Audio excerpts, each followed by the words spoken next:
today we talked about the graphemes AU and AW.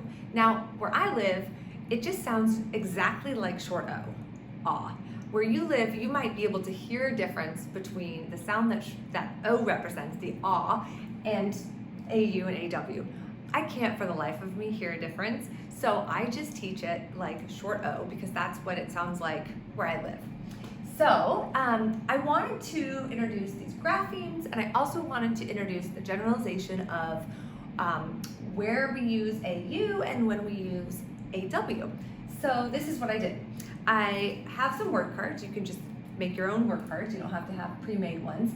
And I went through and first did a decoding activity. So I taught them that these both say that sound ah, or they spell ah. So I wanted to give them decoding practice. And so we went through, and this looks like a word sort, and it's not, the purpose of this is not to figure out where it goes, because obviously this is gonna go under AU. The purpose of sorting these words, first it's just decoding, small group decoding activity, but second, it's going to help us see what the generalization is. So I just want to be clear about what my purpose is for this word sort. So we went through and I would show a word card and I would have students decode in their head or in a whisper voice, and then we'd read the word together. But I want to give them all time to read the word first because I want engagement with everybody. I want everyone to be reading the word. So once we read the word, we put it under AU, cause. This is great to do this activity because there are lots of opportunities for giving corrective feedback. So for example, a lot of the kids said hunt for this one. So then I got to say, remember, AU usually spells ah, so let's sound that out knowing that AU is going to spell ah. Haunt.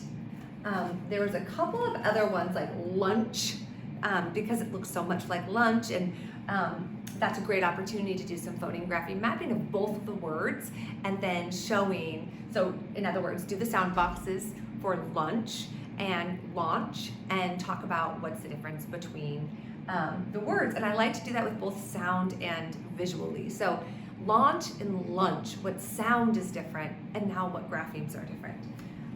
So we went through and we did a bunch of words. As you can see, there's a lot of words. I'll talk in a minute about the SE and the CE and how that's its own little review lesson. So we went through and we read all of these words. And with this in mind, I said, okay, can you let's make a guess. Just looking at all these words, what can you say about where we can find the letters AU? And they quickly right away said in the middle. So I said, you're right, in the middle. And then I wrote on the board, I wrote the words August and autumn so that they could see that it can also be at the beginning of a word. So we went ahead and did that. And I said, okay, so far we think AU is found at the beginning and the middle, and it's not found at the end of the word. And that we can also connect to when we learned OU, OW, and how also that OU we don't usually find at the end of words. It's usually beginning and middle. So then we went through and I did some of the AW words. So we decoded the words straw, saw, law, claw, jaw, and right away kids were like, ooh, ooh, ooh, I know the rule. The rule is, sorry about that, the rule is that AW is at the end of a word. I said, yes.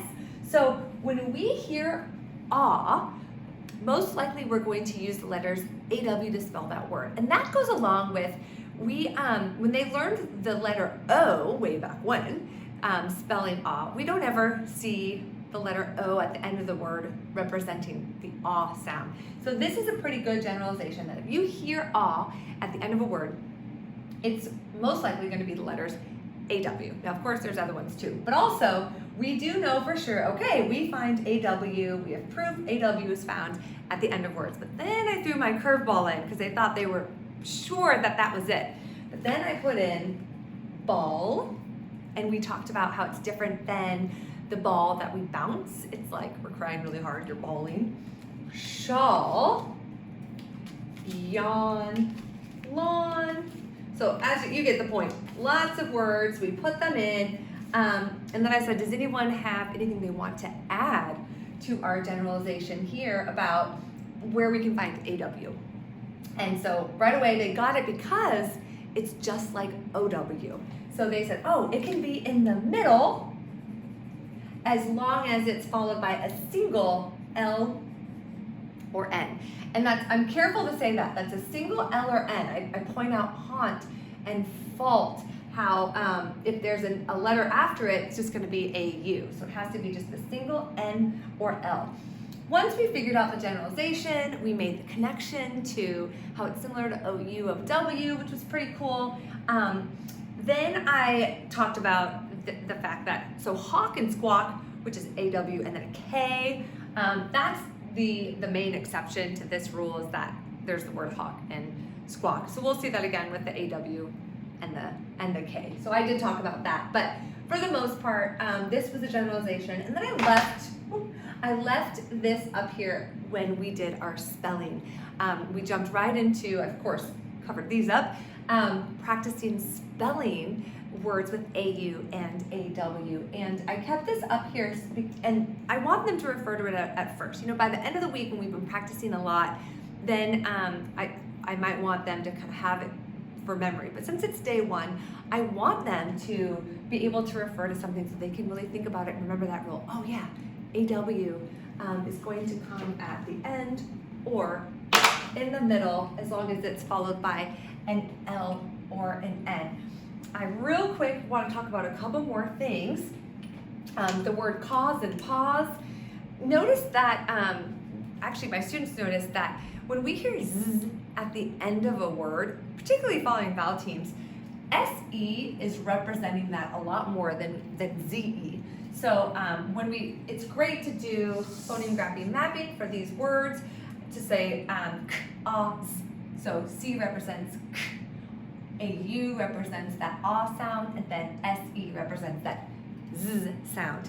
And then we pointed out how, like with sauce, S, ah, so it could be, we know that this could be SE or CE, both we've seen used, but we determined that actually it seems like CE is used a little more often. So it is CE in this case, but it was just worth spending time on that.